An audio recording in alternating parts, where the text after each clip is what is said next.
Hello, this is Dr. Kim Jeongul. Today's topic is the Introduction to Orthodontic Differential Diagnosis Part 1. The necessary data are analyzed and the problem list is developed for orthodontic diagnosis. Any pathological findings should be controlled prior to orthodontic treatment. Then the orthodontic problems are prioritized in accordance with the patient's needs. And if the patients are satisfied with possible treatment plans, we can proceed to treatment. Orthodontic diagnosis can be largely divided into three parts. 1. Extraction or non-extraction. 2. Which teeth to extract. 3. How to treat. Various aspects need to be considered in order to decide whether to extract or not. Such are aesthetics, lower incisor position, interincisal angle, arch length discrepancy, and overjet. But are these enough to make extraction decision? MEAW Orthodontics first looks at the combination factor and posterior occlusal plane. As you can see, there are a lot of variables to consider.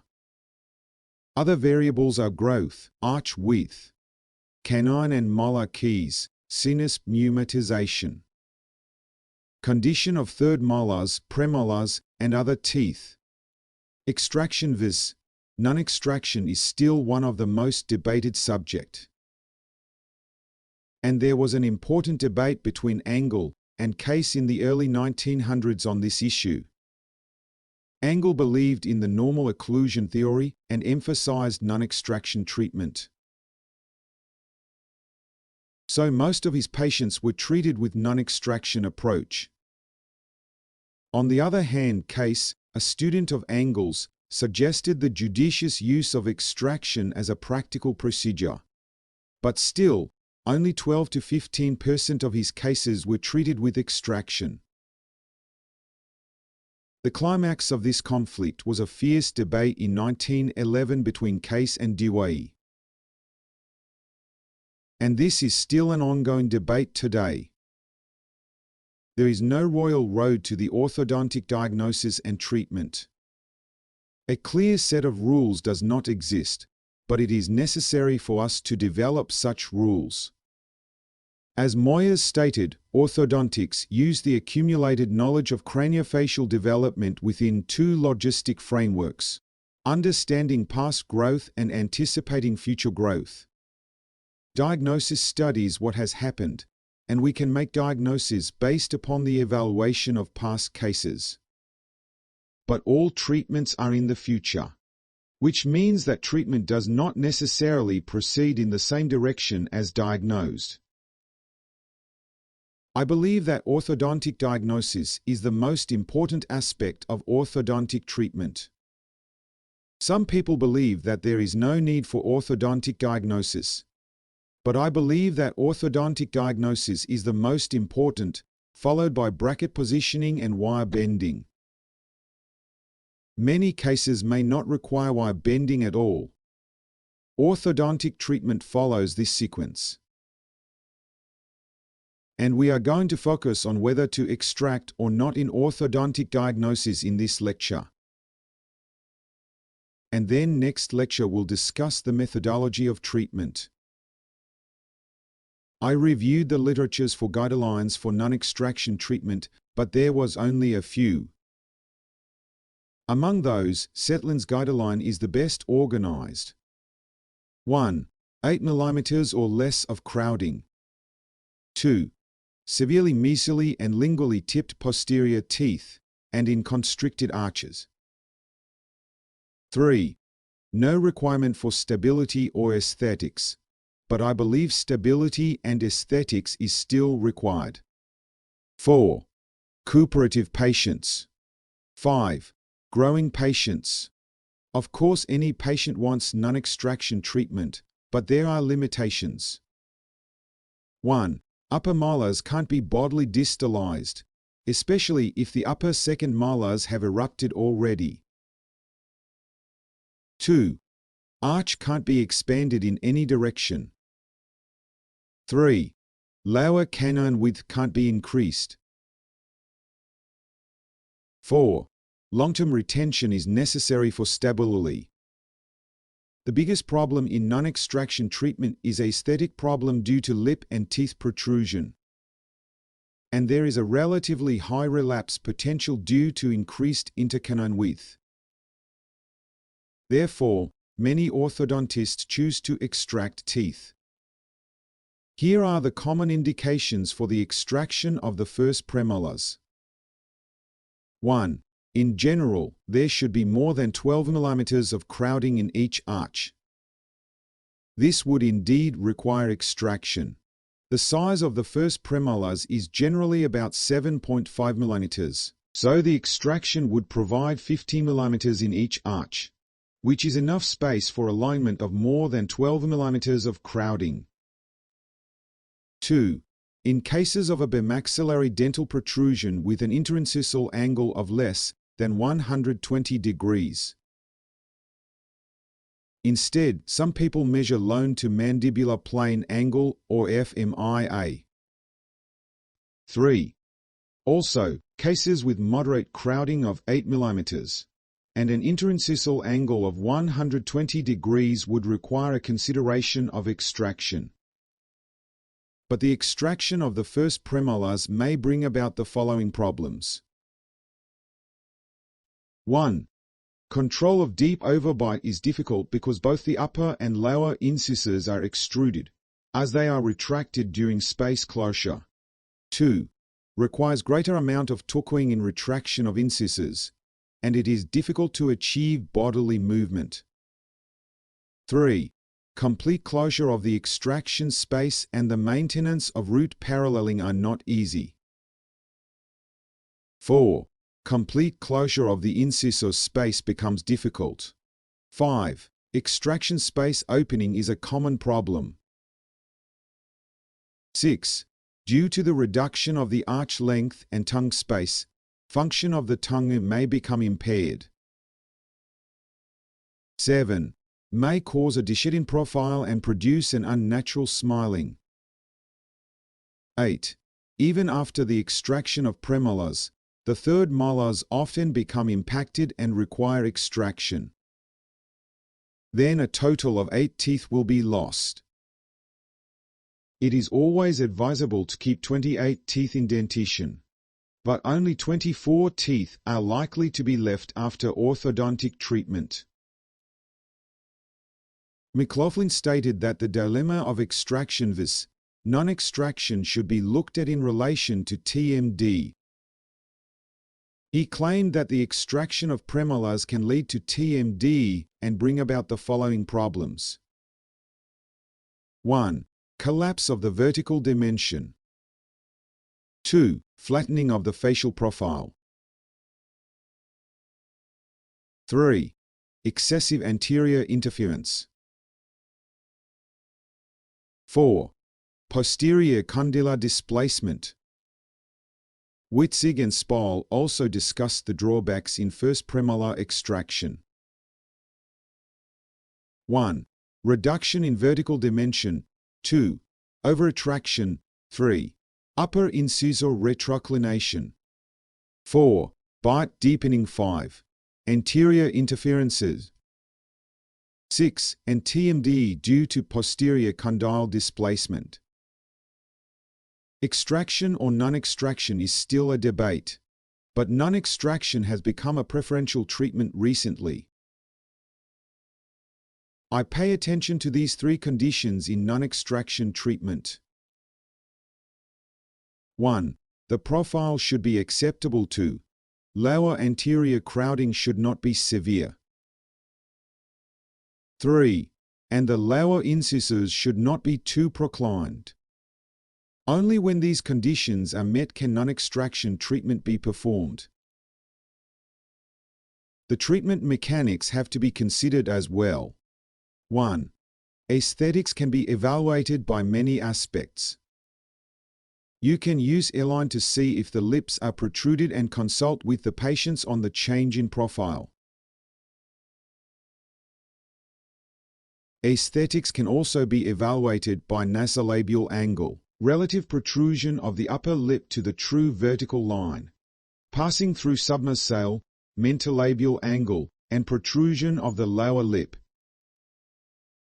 Nasolabial angle and mentolabial angle are also closely related to the position of the upper and lower incisors respectively. 2. Lower anterior crowding. Many Class 3 malocclusion patients present upper anterior crowding, but no lower anterior crowding. And these patients can be treated with non-extraction approach.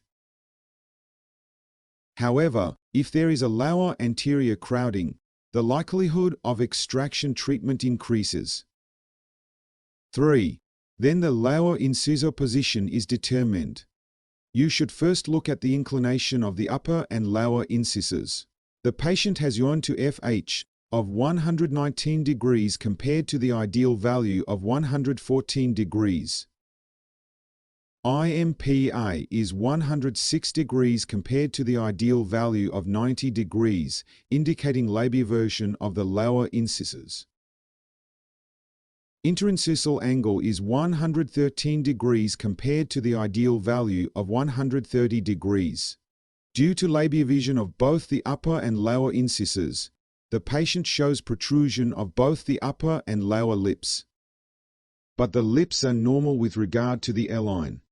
Therefore, the amount of crowding will be the important factor in this case. 4. Treatment mechanics. The use of Class 2 elastics results in posterior movement of the upper incisors, while the use of Class 3 elastics results in posterior movement of the lower incisors. These elastics can be used on mini-screws or hooks on appliances.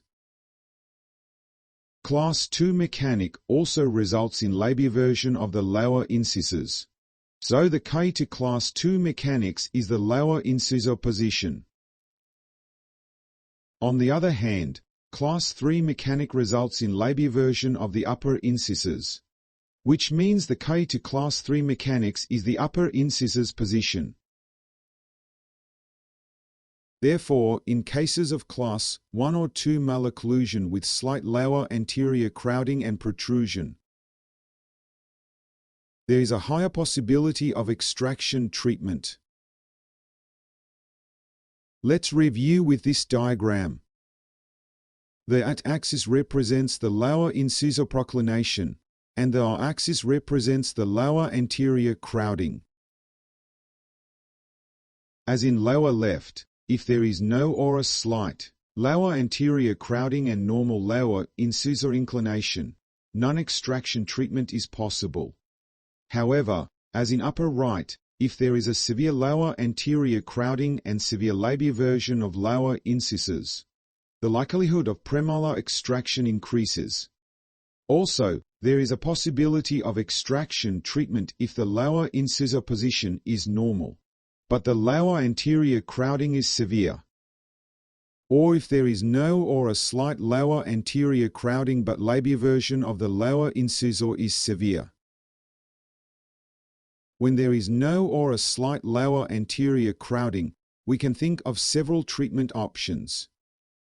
The first and foremost is non-extraction. Then you can consider the upper second molar and lower third molar extraction, if the upper third molars are in a good condition.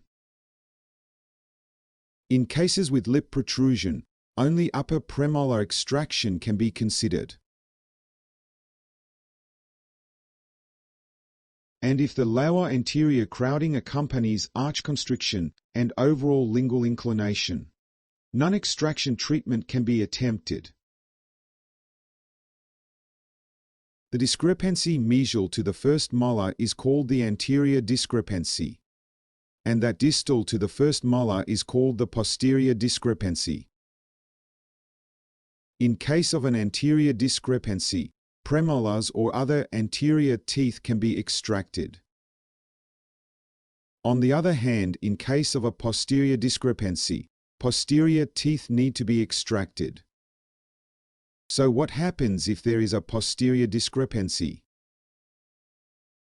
Because there is not enough space in the posterior segment, mesial angulation and overruption of the first and second molars can be caused by the third molars.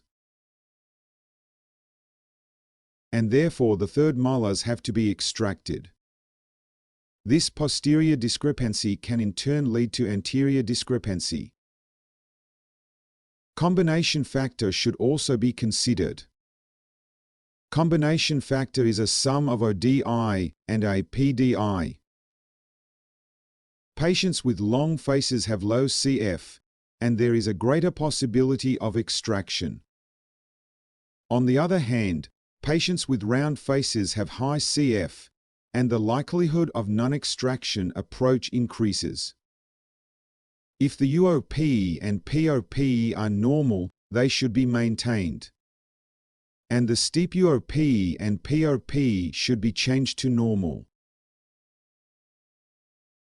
In MEAW orthodontics, it is claimed that class 2 and 3 molar occlusions have a close relation with posterior discrepancy and POP.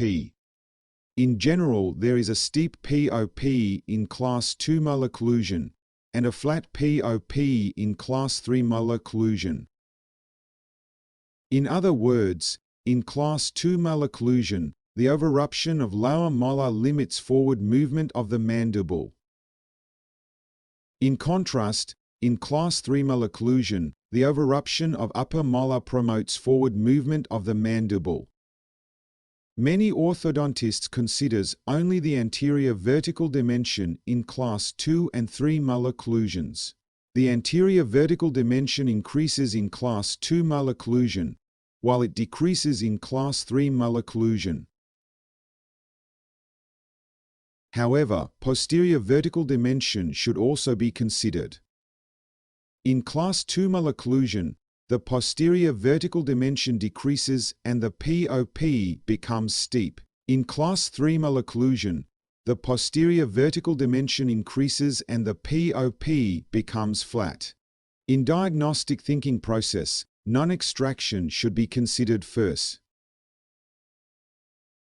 Upper and lower third molar extraction and upper second molar and lower third molar extraction can be regarded as non-extraction, provided that 28 teeth are to be aligned in the dentition. Also, reproximation can be performed to make room for alignment in non-extraction treatment. Then the premolar extraction can be considered. And there are many different options of the first and second premolar extraction. There are also cases with unusual extraction when there are problems with the incisors or the first molars. We go through model analysis, CEF analysis, and aesthetic analysis for orthodontic diagnosis. And the first thing to consider is whether to extract or not. This subject will be constantly discussed in next lectures. Thank you for watching.